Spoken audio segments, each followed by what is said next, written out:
Welcome back to the Rise Report. This week I'd like to look at Dallas-Fort Worth, Texas. Now, Dallas-Fort Worth built its way to the top of the multifamily market and then kept building. No other metro in the country put up more units at its peak, and right now the market is still working through that. Asking rents are down 1.5% year over year. That's 11 consecutive quarters of negative performance, trailing the national average of positive 0.7%. Vacancy is even more telling. It's climbed to 12.1%, near a 20-year high and well above the national norm of 8.3%. The reason's pretty simple. The market delivered roughly 29,000 units last year and only absorbed about 24,000 units. That's nearly a 5,000 unit gap, and it's keeping pricing power on the side of renters. You can see that in the concessions. About 60% of properties across the metro are offering free rent right now, the highest share since 2020.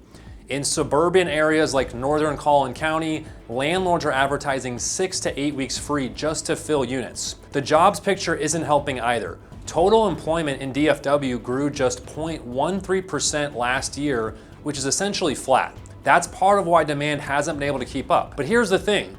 Dallas-Fort Worth didn't build all of this because the fundamentals weren't there. The bones of this market are still good.